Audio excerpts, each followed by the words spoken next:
तो वहीं दिल्ली एमसीडी की स्टैंडिंग कमेटी के लिए कौन कौन चुन लिया गया है, इसका ऐलान कुछ ही देर में होने वाला है। वोटिंग के बाद स्टैंडिंग कमेटी के सदस्यों के लिए काउंटिंग शुरू हो गई है। स्टैंडिंग कमेटी के 6 सदस्यों का चुनाव आज होना है।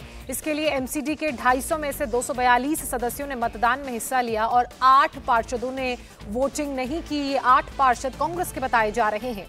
एमसीडी में कांग्रेस के 9 पार्षद हैं, लेकिन एक पार्षद शीतल वेदपाल ने वोटिंग की है। तो इस वक्त की बड़ी खबर, बड़ी जानकारी हम आपको दे रहे हैं।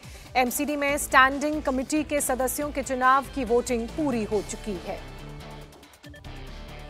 आप सब माननीय सदस्यों का मैं सबसे पहले बहुत बहुत धन्यवाद करना चाहूंगी कि आज शालीनता और सभ्य तरीके से और साथ ही सदन की मर्यादा को ध्यान में रखते हुए आप सबने सदन की कार्यवाही को चलने दिया, साथ ही स्टैंडिंग कमेटी के चुनाव की प्रक्रिया को संपन्न होने दिया। बहुत बहुत धन्यवाद। कुल 250 वोट में से 242 सदस्यों ने अपना वोट डाला है और 8 फ्रीडम ऐप से सीखकर आपने बेकरी की शुरुआत की है क्या? ऐसा है तो आपकी जो केक्स हैं उनको 1 करोड़ फ्रीडम ऐप के जो ग्राहक हैं उन्हें बिना किसी खर्चे के आप उसे बेच सकते हैं। सदस्यों ने वोट नहीं डाला। मेयर शैली ओब्रॉय को आप सुन रहे थे और भास्कर लगातार इस खबर पर हमें अपडेट दे रहे हैं, हमारे साथ जुड़ भी चुके हैं सिविक सेंटर से।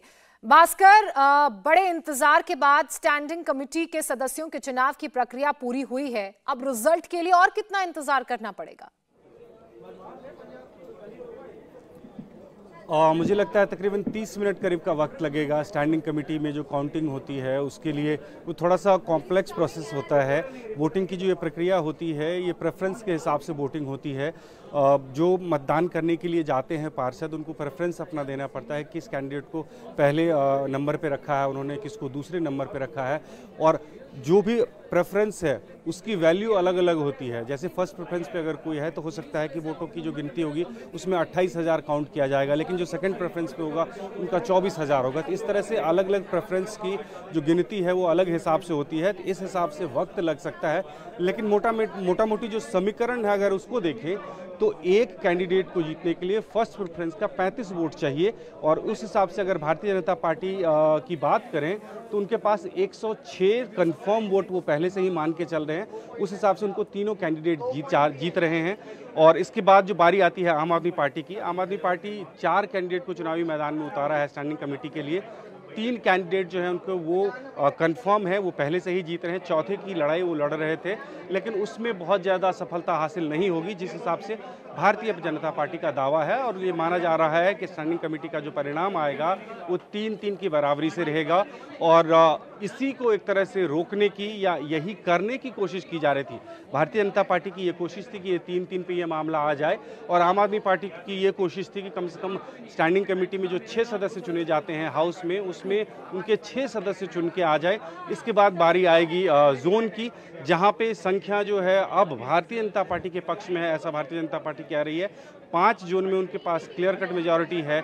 नरेला जोन से आज एक और आम आदमी पार्टी के विधायक जो कि भारतीय जनता पार्टी ज्वाइन कर चुके हैं, तो उस हिसाब से नरेला जोन में भी बीजेपी को बहुमत मिल चुकी है। सिर्फ एक सेंट्रल जोन बचा है जिसमें आश्वस्त है भारतीय जनता पार्टी की उनको कांग्रेस के जो 2 मेंबर हैं वो या तो अब्सटेन कर जाएंगे या सपोर्ट में आ जाएंगे, तो वहाँ पे भी उनको सफलता मिल जाएगी। इस हिसाब से स्टैंडिंग कमेटी पे भारतीय जनता पार्टी का कब्जा होगा। लेकिन अब कुछ देर इंतजार करना पड़ेगा। ऑफिशियल रिजल्ट जो है उसके आने में मुझे लग रहा है 15 से 20 मिनट का वक्त और लग जाएगा। बिल्कुल, किस तरह से रिजल्ट को निकाला जा रहा है, क्या वो पूरी प्रक्रिया है, उसके बारे में आपने हमें समझाया।